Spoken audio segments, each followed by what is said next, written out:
Great. Good afternoon. Right here. Yes, ma'am. Hello, hello, everybody. Good afternoon. So glad to see so many of you here today. 12,000 jobs, a $1.3 billion economic impact every year, 23,000 students, many of whom are first-generation college graduates, and $9 billion in lifetime earnings per graduating class. These are just some of the contributions of our historically Black colleges and universities that they make to the state of Georgia. I am Senator Sonya Halpern, and I thank you for joining us today as we embark on an extraordinary and historic cause to position HBCUs as stronger catalysts for diversifying the state's workforce, driving more innovation and economic impact, and anchoring community and economic development around their campuses.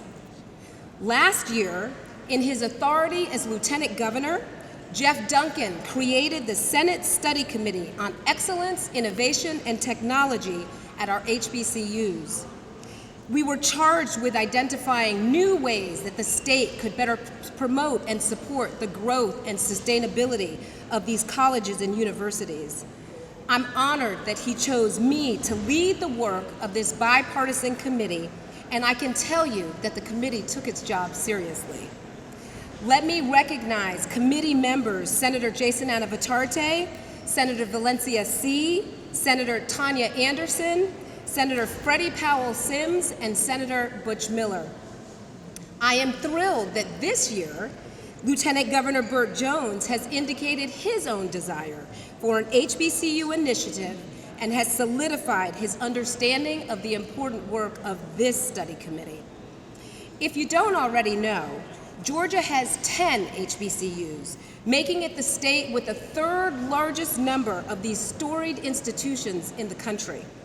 There are 3 public institutions strategically located in Southwest Georgia, Middle Georgia, and Coastal Georgia. These are Albany State University, Savannah State University, and our land-grant institution, Fort Valley State University. We have 7 institutions that are private, strategically located in our metro area. 6 of them are right here in Atlanta. Spelman College, Morehouse College, Clark Atlanta University, Interdenominational Theological Center, Morris Brown College, Morehouse School of Medicine, and of course, Payne College in Augusta. The committee heard testimony from business and economic development experts, HBCU presidents, nonprofit and education advocacy organizations, a Tennessee state legislator, and HBCU leaders who outlined stories of success and especially opportunity. Again and again, it became clear to all of us stakeholders that advancing the interests of HBCUs is advancing the interests of this state. As stakeholders, we recognize that the success of one inevitably leads to the success of the other. As stakeholders, we acknowledge that the recommendations of this committee offer a new roadmap. They are an innovative approach to answering the needs for institutional growth and sustainability while also positioning Georgia as a leader. But I also speak to you as a parent who understands that all parents desire for their children to have access to resources and opportunities that will enrich and sustain their lives.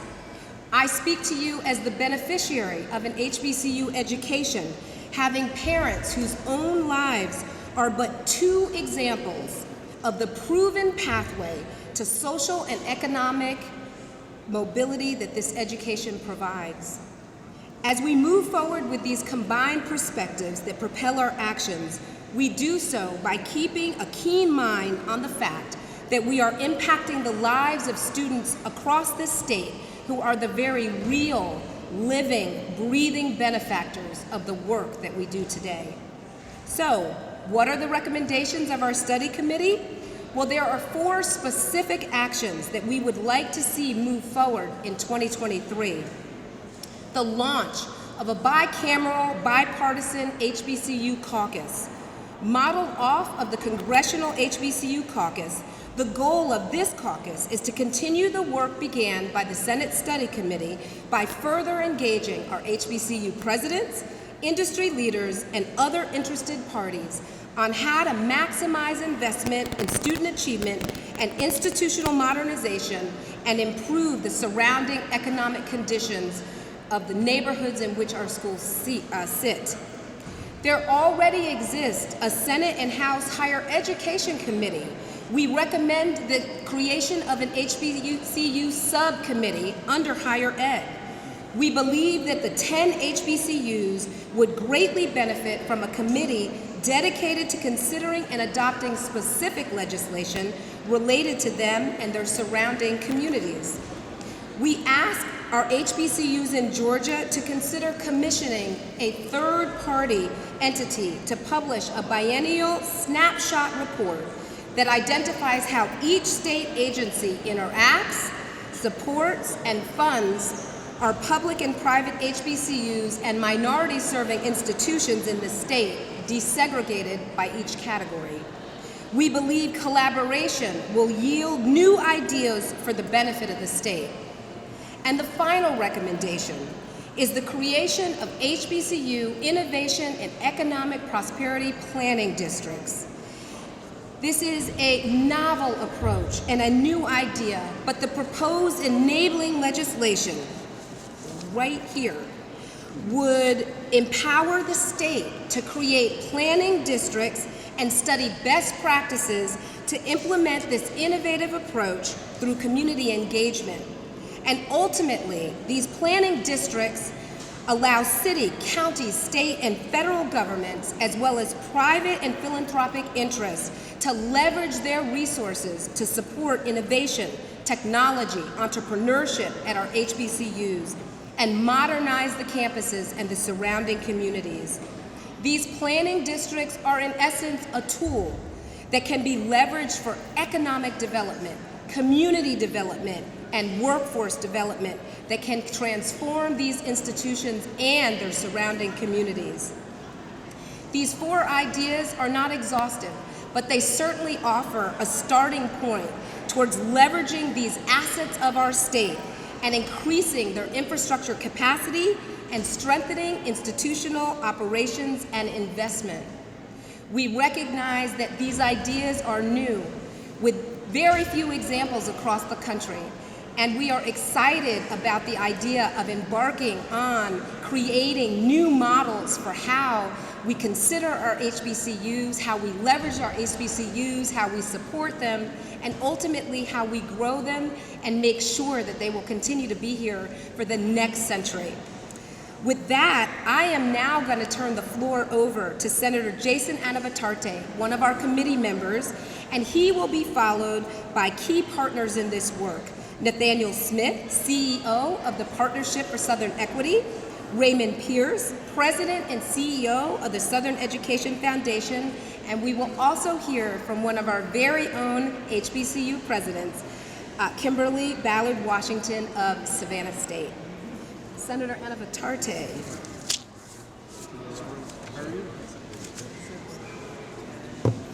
First off, I want to say thank you to Senator Halpern for everything that she's done to get us to this point. I love this woman like a sister. I think last year we were the only office in the entire General Assembly that was bipartisan. And so I think our personal history and testimony to our experiences in the city of Atlanta, born and raised in the city of Atlanta, and in this state, that shared history made this really impactful for me, and why I really wanted to join and support what Sonya was really trying to do with this work. As we look forward into Georgia, innovation is key. Making sure the next generation is equipped, educated, and the investment is there to support it in every community, whether it's rural or inner city communities throughout the region and throughout Georgia. to make sure everyone's successful and everyone can achieve that dream. Investment, whether it's from the state, local, county, and more particularly from the private sector, how do we convene and bring people together to see the innovation through investment that we know is out there that wants to make this happen? Workforce development, we don't have enough people working in this state. There are people who want to go to work every single day, and I believe this group, led by Senator Halpern, these institutions throughout the state, we all have that same vision and that same focus that more Georgians need to go to work. And again, this is an opportunity to convene and not just do a one-time thing, but how do we make this a generational impact for minority students, Latinos, everyone across the board to be successful in the state of Georgia. Most importantly to me is diversifying STEM opportunities across the state. I know that at all of our HBCUs and even some of our higher education opportunities, we're seeing fewer African Americans, fewer Latinos enrolling into technology and science fields, and we have to change that. How do we change that? Is we got to get into our K-12 system. We need to push more students towards HBCUs and tell parents and tell kids that they can be whatever they want to be when they grow up, but we got to be the ones leading that, and we got to step up and put our money where our mouth is. So with that, I just want to thank Senator Halpern, the entire committee, everyone standing behind me today for their leadership and willing to be bold, and look forward to signing your bill, Sonya. So let me continue the momentum by thanking Senator Halpern for her leadership and her commitment to ensuring that historically black colleges and universities are actually engaged in the emergence of a new economy for the state of Georgia. Again, my name is Nathaniel Smith, and I serve as the founder and chief equity officer of the Partnership for Southern Equity. But before I held that position, I was also a student at one of the great HBCUs in our state, Morehouse College.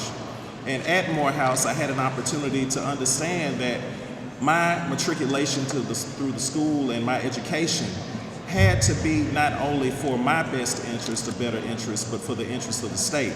That we all have a greater responsibility to ensure that all people have a chance to participate in our economy, not just for the sake of their own homes, but also for the betterment of our state. And so while we can talk all day long, of course, about the contributions of our illustrious historically black colleges and universities in Georgia, or the great leaders that have matriculated through the great halls of these institutions, I want to focus on the future. And that future, the future economic competitiveness of our state, will not be fully realized without us investing and engaging and connecting with our historically black colleges and universities and the talents that are connected to those historically black colleges and universities.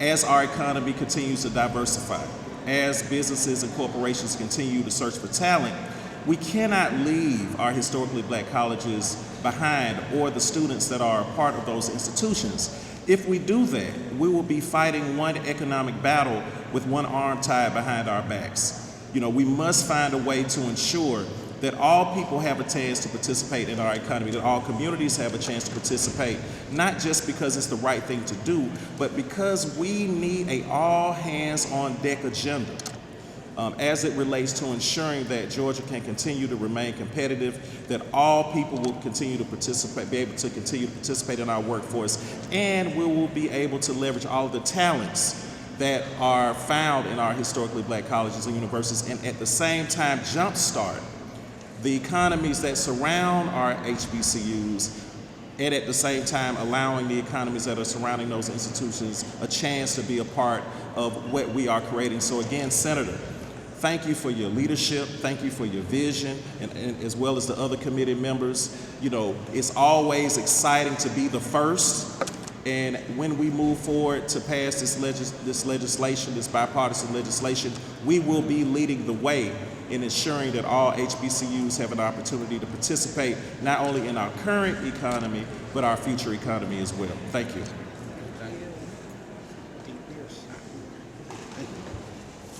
Thank you, Senator Halpern. My name is Raymond Pierce, and I'm the president of the Southern Education Foundation. And I'm very happy that we were able to some assistance to you, Senator Halpern, in this work. In our 155-year history, we moved here in Atlanta, Georgia in 1941. And our work obviously takes us all over the South, Mississippi, Arkansas, Tennessee. a lot of room, a lot of work. But it's really important that if we're doing work in those states, that we do work in our home, in Atlanta, Georgia. And so really thankful that we were able to be of some assistance in the development of this plan and this report. One of the other things that I'd like to point out is that in our years of existence, we've learned that it is most beneficial to advance these types of agendas, these economic improvement agenda, these education opportunities agenda, if you've done the research and done the analysis first. And that's our work, Senator. We'll do the research, we do the analysis. We've got an outstanding team at the Southern Education Foundation led by, our director, Fred Jones, over here, and his team. Some of them are here in the audience today. But these recommendations, I believe, if you look around the country and this region, it really puts Georgia in a pretty good position, if done right, to have some measurably significant increases in economic benefit and education benefit for the entire state of Georgia and beyond. So we applaud your work. We look forward to working with you even further, and just let us know when we get to be some more help, okay? Thank you, Senator.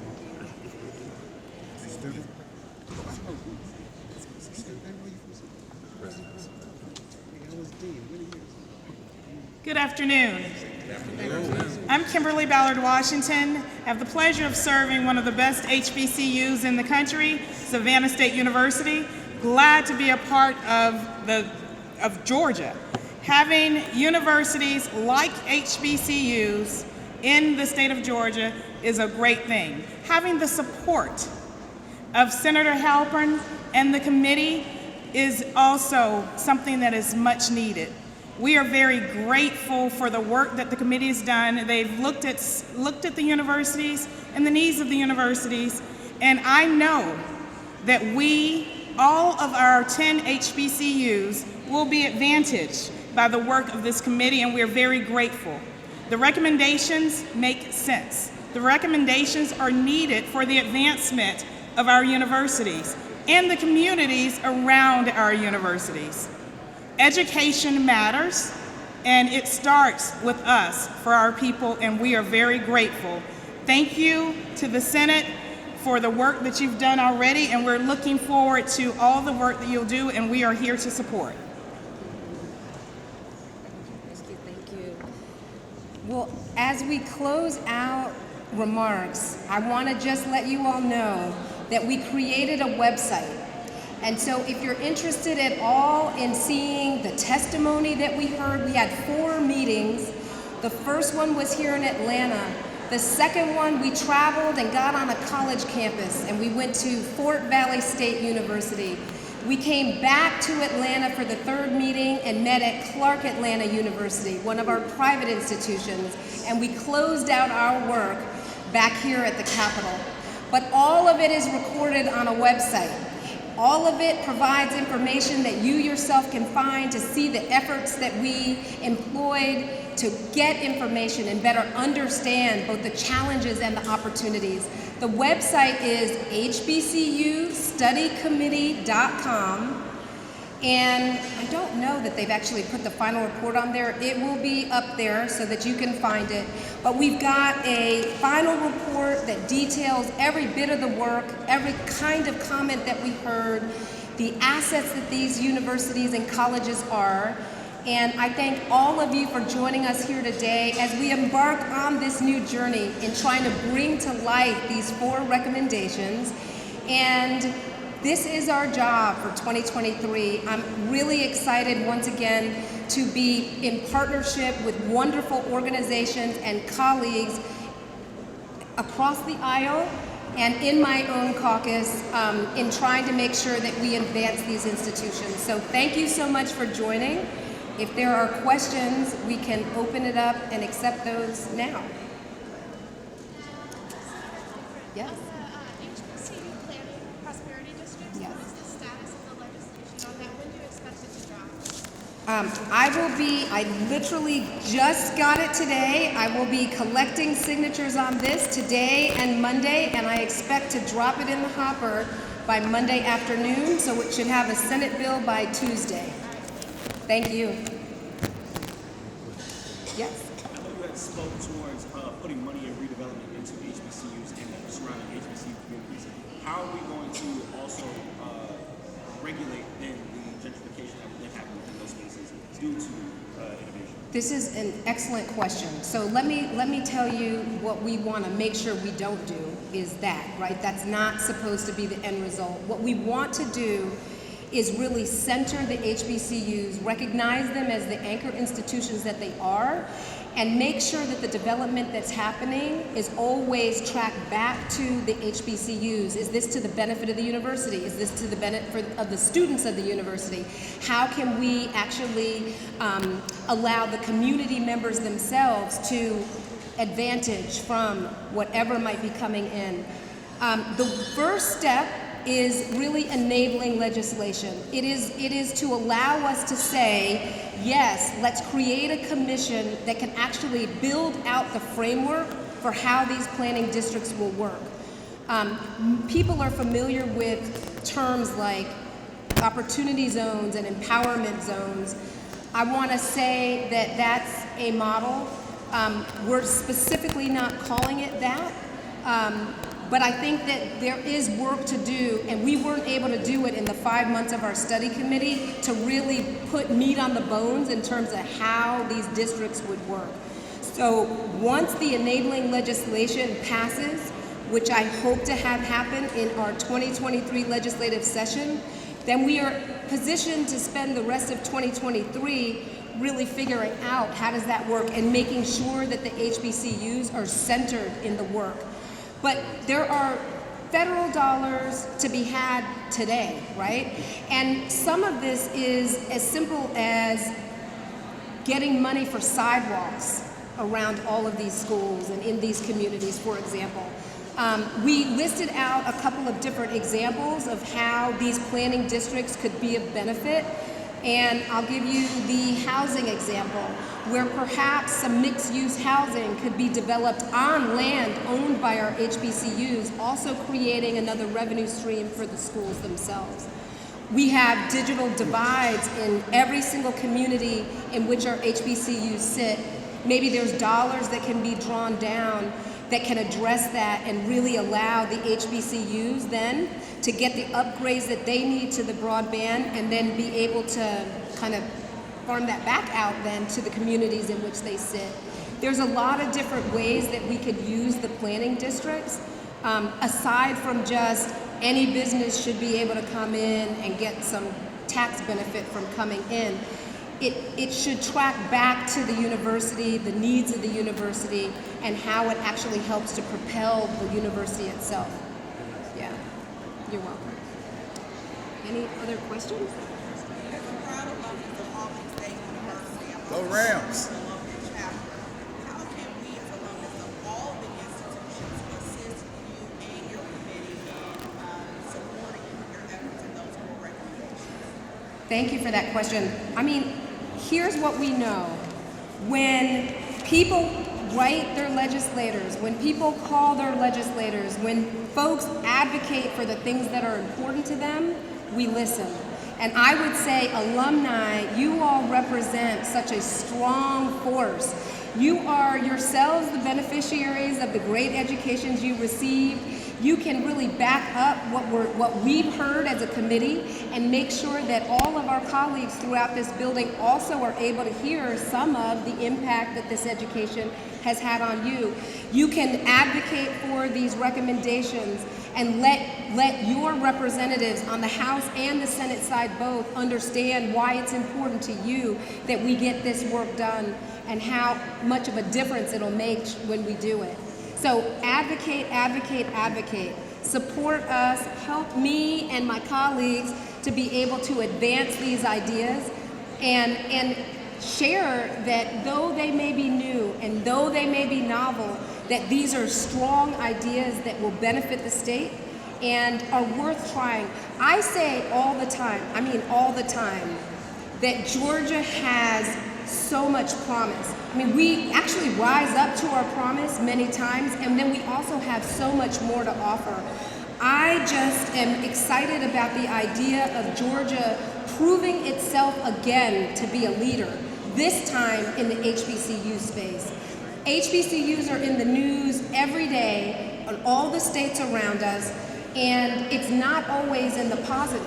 I think Georgia really has a true opportunity to take a different approach and show other states how to approach this work and a new way to think about this work and be ahead of it instead of just reactionary to things that are happening around us.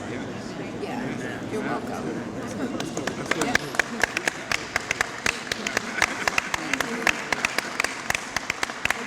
One last question. My second question, you spoke to HBCUs now being present in the media more now than ever. I can also say from the HBCU community that is a big fear because then it will become overtaken. The traditions that are, and the values that are instilled within these institutions might get taken advantage of. So how active do you foresee the immediate administrations and board of trustees as well as the immediate students at these campuses and institutions within these legislation? How active do you foresee them being and more so their voices being heard? Yeah. So I'll go back to the planning districts piece especially because again, there's a lot of work to do and community engagement is a key part of that. And that will always include students, that will always include faculty, that will always include the administrators, and then others in our economic development or our community affairs departments at the state level, really figuring out what that needs to look like. The goal here isn't to kind of impose. The goal here is to say, if we are locked ourselves together, arm in arm in partnership, and figuring out how to leverage these institutions and also recognizing where the challenges exist, what might we imagine for ourselves? And every voice is important in that. Every voice is important. Yeah. Thank you so much. And that